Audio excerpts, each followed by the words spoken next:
Hello students, welcome to part 2 video lesson of order of operations and word expressions. We left off, we just finished number 3 and we're now starting number 4. I had asked you to do that before we restarted the video, so hopefully that's ready. So I'm going to just talk through it real quick. The question 2 times 9 divided by 3, that dot there mentioned earlier means multiply. That's what we want to do first because we multiply left to right or divide left to right. So we'd multiply 9 times 2 to get 18, and then we would just bring down that 3, and then at the next point we would go 18 divided by 3, which is 6. So the final answer there is indeed 6. So again, we do the multiplication first because it's on the left of the division, and then the division. You need to have that written on your paper exactly like that, hopefully. Take a look at number 5. Let's keep moving here. You could probably do this one if you were able to do the previous one, but I'll do it with you just in case to make sure that you know that whenever you have a parenthesis touching a number without an operation, that means multiply. So you're going to multiply 4 times 6 first because that's first. 4 times 6 is 24. And then bring down the plus 9. Write it down just like that on your paper. And then 24 plus 9 is 33. And hopefully that makes sense to you as well. Take a look at number 6. If we continue, again, we're still following the order of operations always. We always do that. And in this problem, we have inside the parentheses 17 minus 8. So parentheses is kind of like the trump card. You always do inside the parenthesis first. So now we have 6 times 9.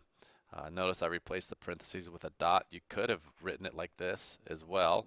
That means 6 times 9. Or just 6 dot 9 means 6 times 9. And now we're just going to multiply 6 times 9 and get 54. And there we have that. So the order of operations, if you just go slow, do things one at a time, step by step, line by line, take your time, you'll be fine. Now these questions start to look a little bit crazy. Let's look at 7 and 8. Well, in 7, notice we have this bracket right here. That's like a parenthesis. So we have this big parenthesis with a whole bunch of stuff inside. And then we have this other parenthesis. Now notice this parenthesis with the 2 has nothing but a 2 inside of it. So that inside parenthesis really means multiply 6 times 2. But the bracket parenthesis or the bracket group means we have to do everything inside this bracket before we do anything with that 4. So this 4 is going to have to wait a little while before we do anything with it. We have to simplify inside the parenthesis first.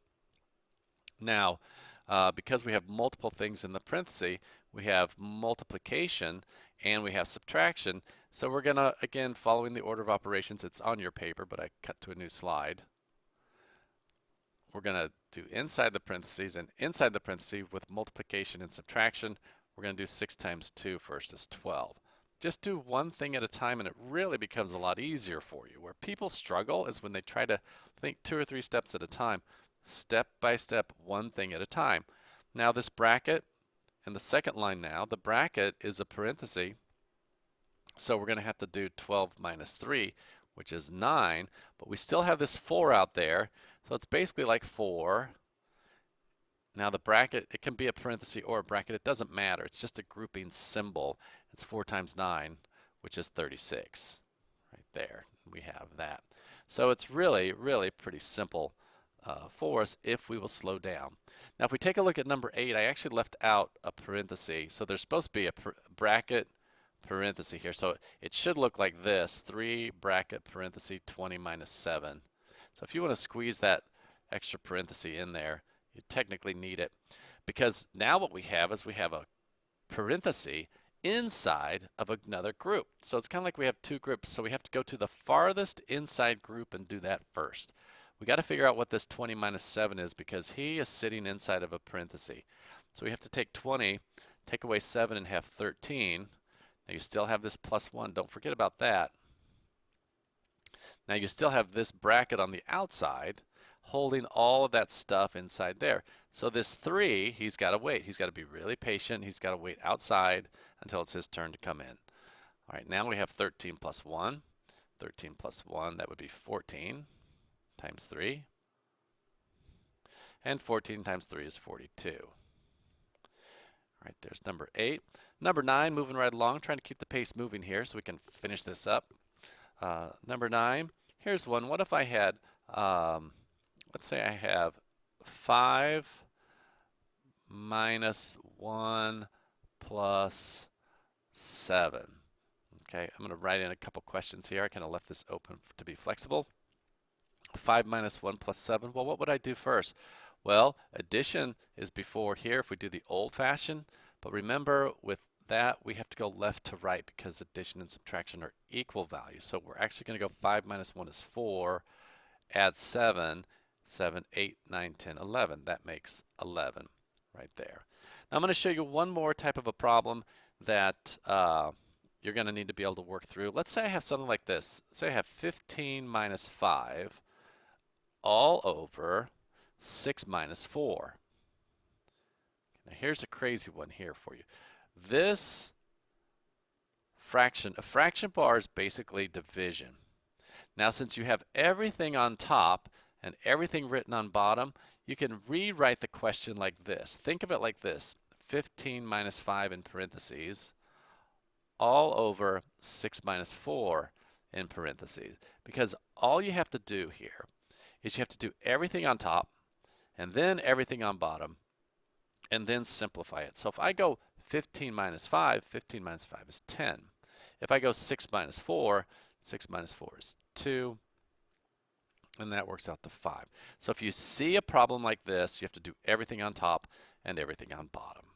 All right, let's go ahead and try to wrap this up with, this is a higher level problem. I'm going to go ahead and talk through kind of quickly for us, but we need to work at, this is a bit advanced, and there's some of you that are picking things up quickly. I'm going to push you into problems like this.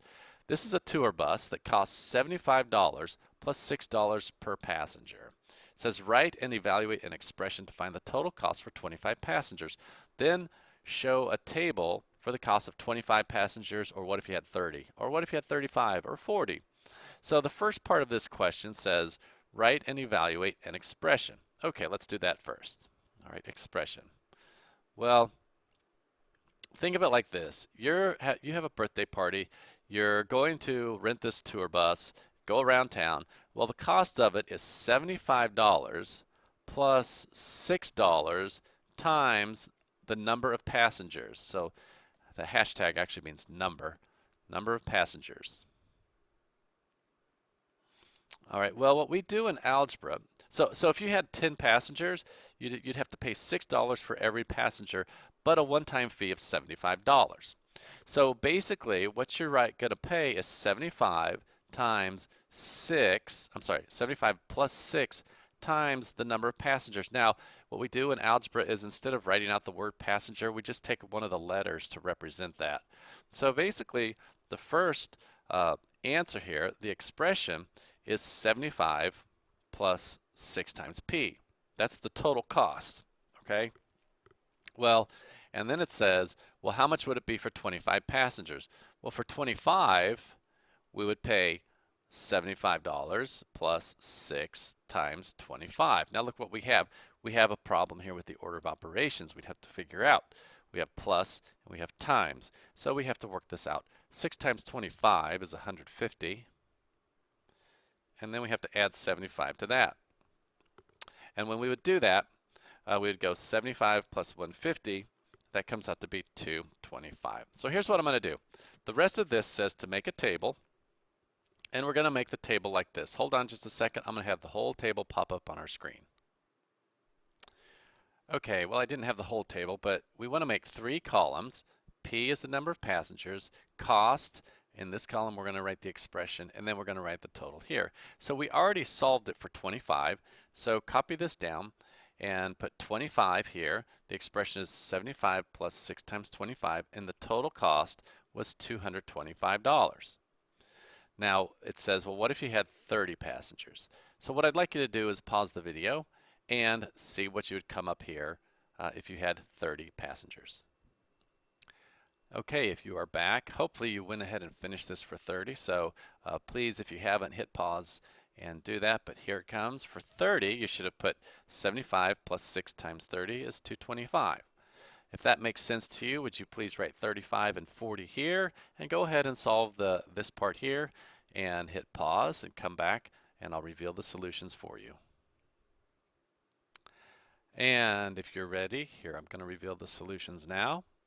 For 35, you should have come up with $285, and for 40, you should have come up with $315. So here's all the information that that particular question asked for. So I hope this makes sense to you, and we will continue with our next lesson later. And you are done for the day. Congratulations.